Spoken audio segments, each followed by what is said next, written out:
Welcome to Live Aid Liverpool 2023 podcast with myself, Tony Cook, the director and the creator of the event, which takes place at the Adelphi Hotel on Sunday the 16th of April in aid of Shelter Merseyside and Alder Hey Children's Charity. Over the coming days and weeks, I'll be talking to some of the people involved in the event, including the sponsors, the charities and some of the artists. And today I'm delighted to be joined by three of my main organising team. That's Angela Inkson, Stuart Capstick and Jackie Barker. Welcome to the Podcafe. Hello. Thank you very much. Thanks for How are you all doing? Good. Really good, yeah. Yeah. I'm doing very, very well. You know, it's not long to go until the event now. I think you got a bit of a shock when you realised how quick it was. Yeah, just, 1st of March is like, oh my God, it's like next month, it's like, oh my God. But going back to day one, Jackie, you've been one of the most important people who I've always called upon in the Band Aid Liverpool single when I first had the dream and when I told you about it and the last Live Aid event and also this one as well. So I want to thank you and also everyone involved here as well for all your help so far. And yeah. You're more than welcome, thank you. Thank you for asking us to be involved. Okay, yeah. What's your favourite recollection in the last 2.5 years now since we've started it? Oh, there's so many. I think from the first initial meeting that you and I had, if you remember, we met in, I think it was Costa. And we just sat and went through, you told me about your dream and it just escalated from that. And I think we were both running before we could walk because we were coming up with so many great ideas. And then we eventually settled down and put it together, put a plan or a sort of plan in action. And it went from there. So that was the first great feeling that I had because I knew with you behind it, it was going to be a magnificent success because you are so determined and you put 150% into everything you do. So that was my first recollection that I really enjoyed.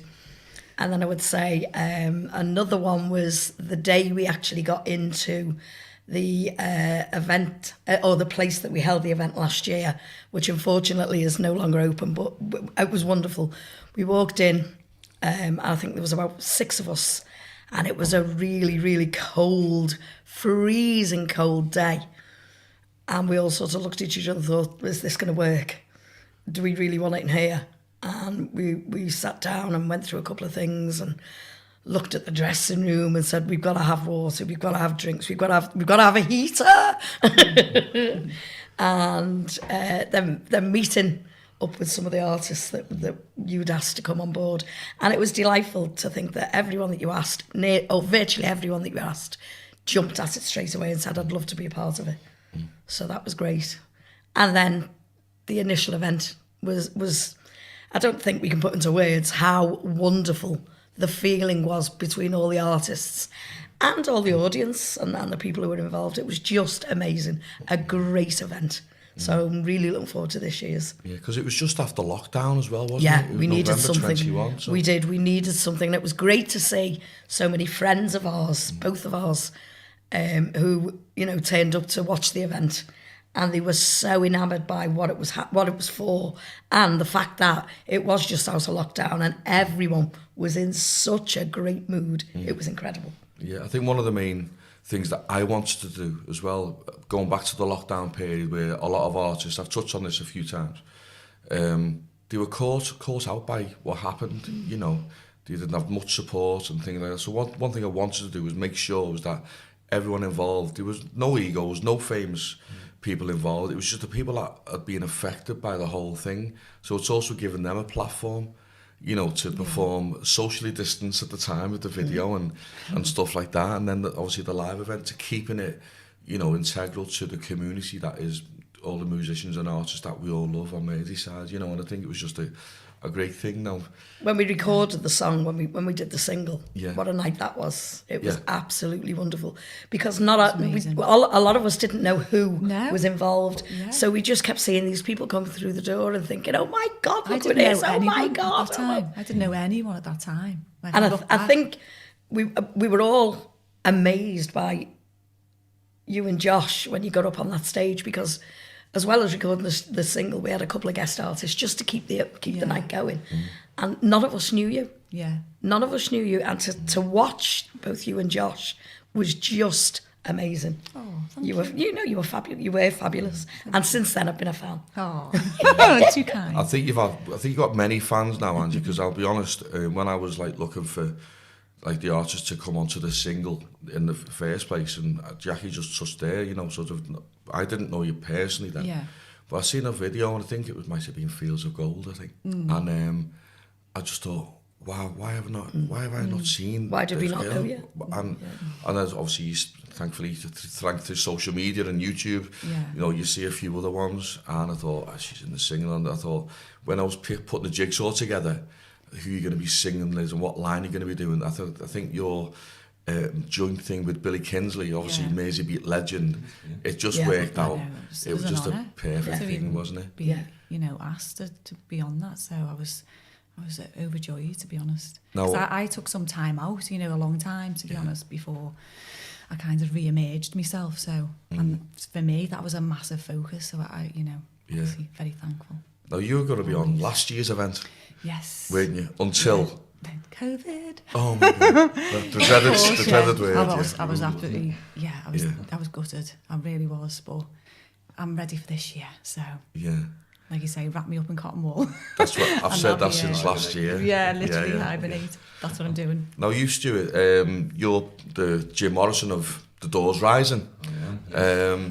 What did it feel like for you performing at last year's Live Aid event?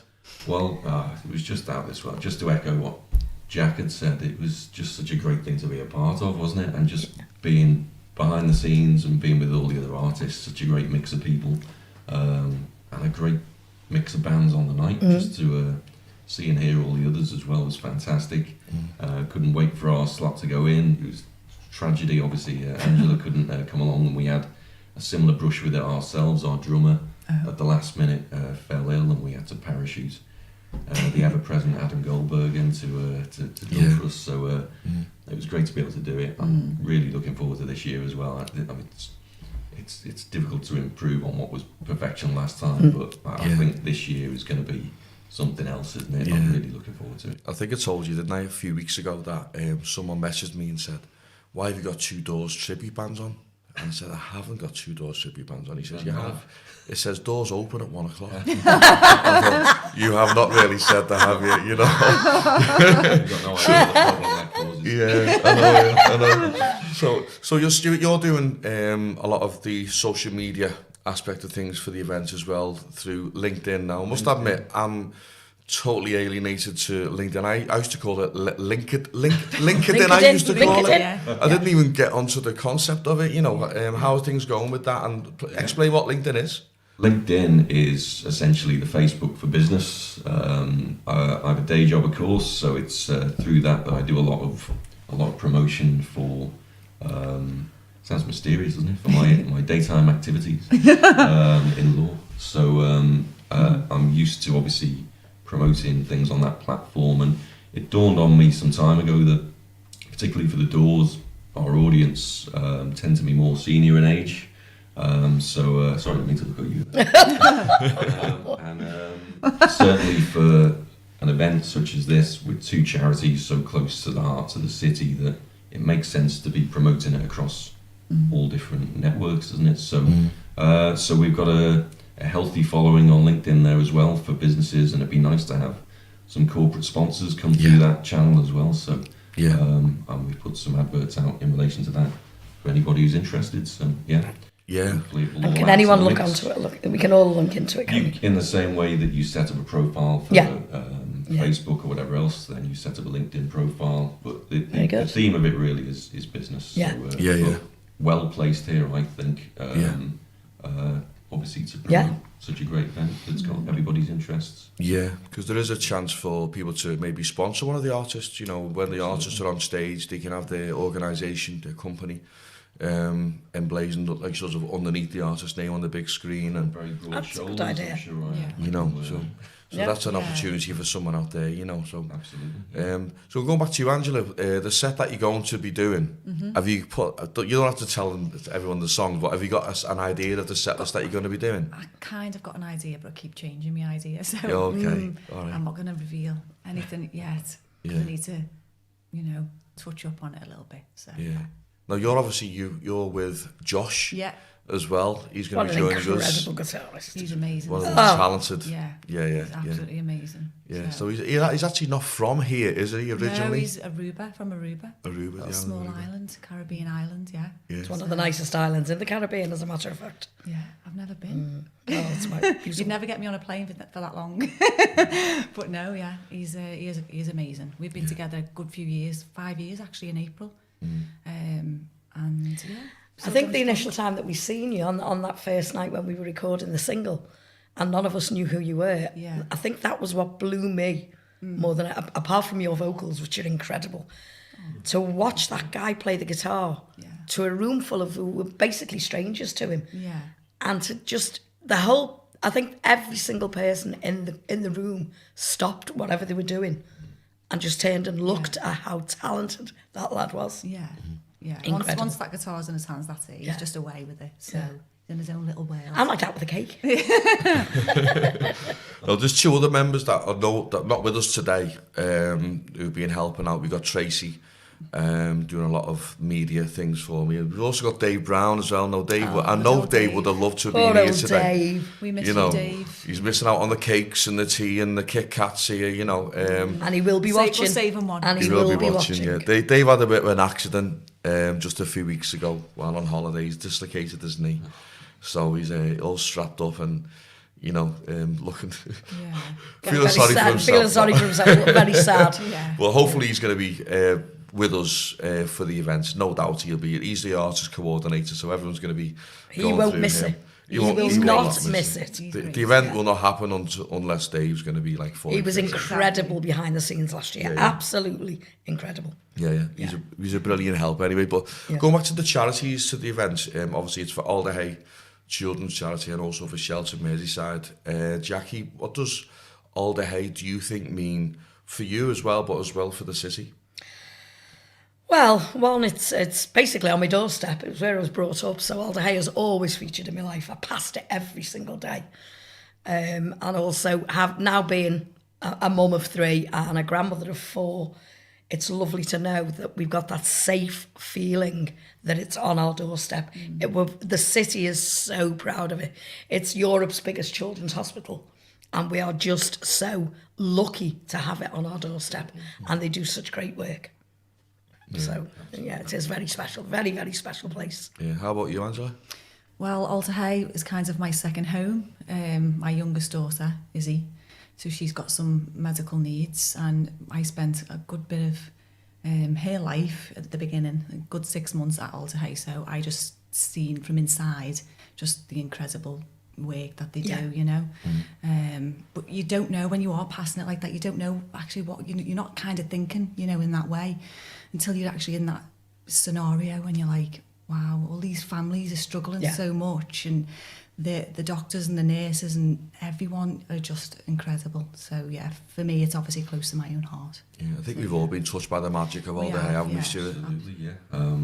Everybody's got a story, haven't they? That's the surprising thing, and it's great we've got like this world-leading hospital on our doorstep. My eldest niece, when she was newly born, they found sort of water on the brain or something of that nature, and it was a pretty bleak outlook, and happy to say she's now 24, living a great life. And but it's thanks to the doctors there. It was a miraculous recovery. So forever grateful for that, and happy to do whatever's necessary to support. Well, for anyone who's interested, the proceeds from Live Aid Liverpool in regards to Alderhay is going to the new neonatal clinic, which they're trying to raise 20 million.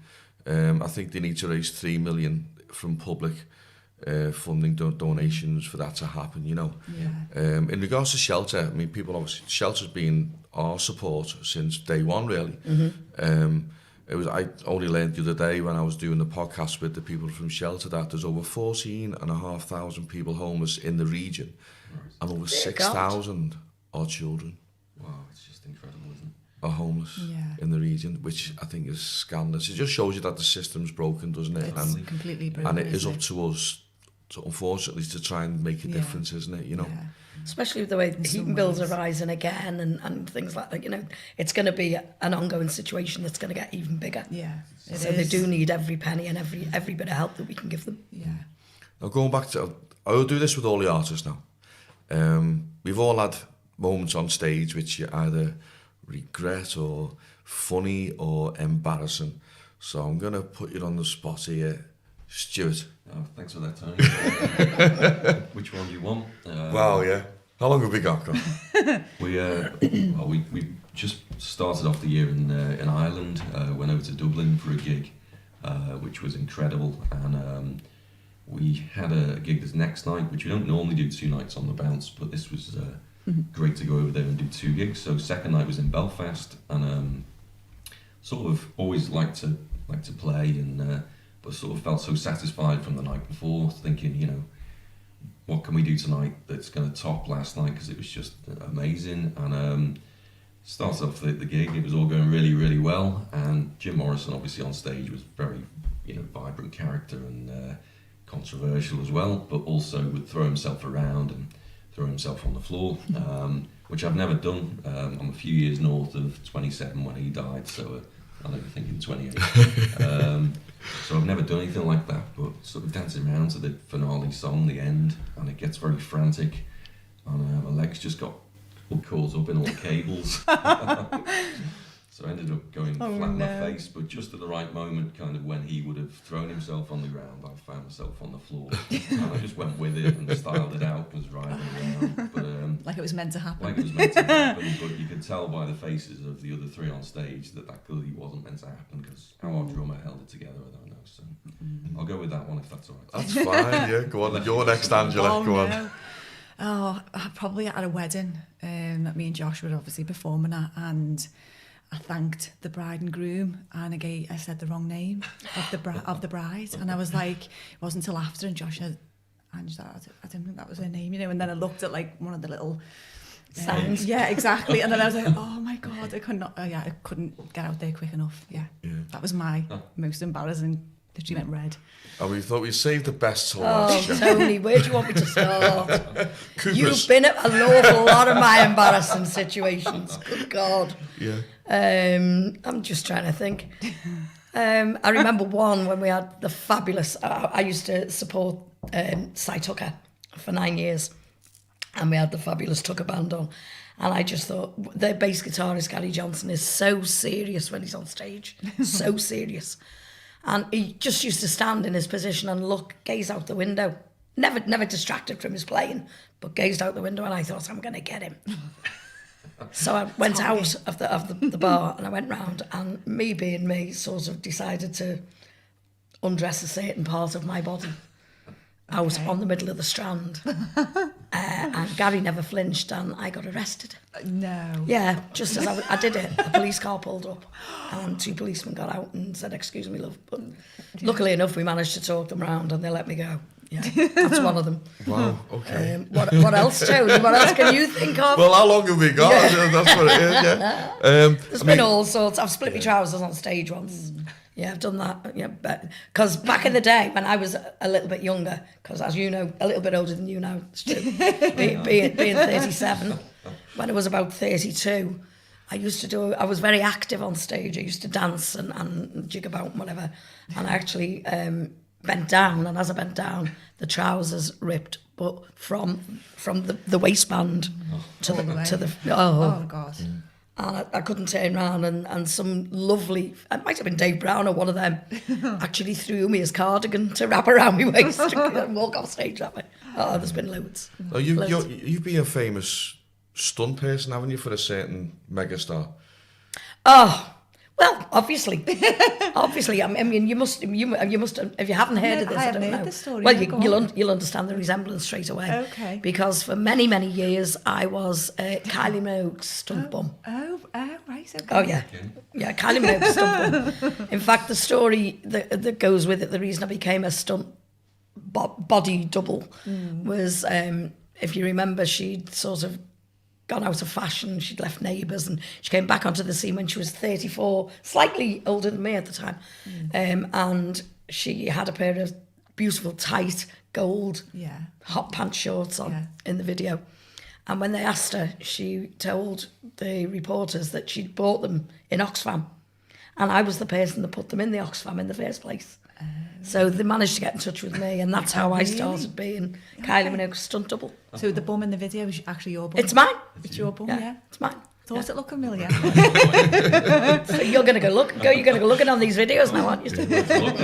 Oh, Jackie, you I just used to touched walk on around the someone's bar. name. You just touched on someone's name there, and I was going to say, is there anyone that you would have loved to have seen on the bill at Live Aid Liverpool last year as well, and obviously this year as well? Well, he actually He's no was longer here. sort of involved, wasn't Yeah, he, last he year? was. Because we had him in pictures and whatever. But to me, it's got to be the magnificent Cy Tucker, who was Liverpool legend and still is to this day.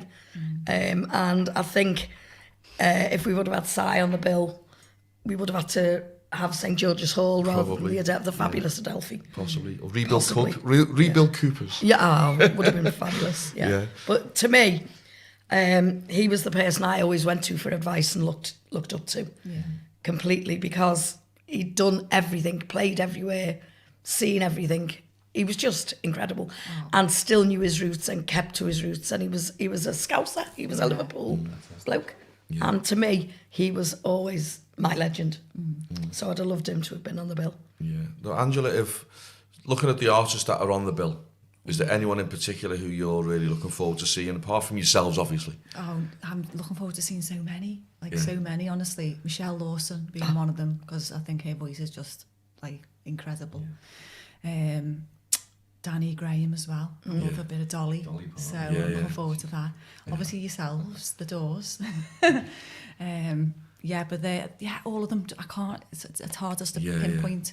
But because there's so many amazing ones. It's going to be great to obviously see yourself, Jack. And, Thank you, Doing a thing, of course, on the stage. You're going to have to introduce them on stage now, aren't you? That's the thing, you know. In the caterpillar along the... Just as Kylie, I don't know. With a gold hot pants on. To be fair, it is a pleasure to actually be one of the presenters for the show, because last year was just absolutely incredible, and we had the lovely Mr. Billy Butler, of course, didn't we, last year as well?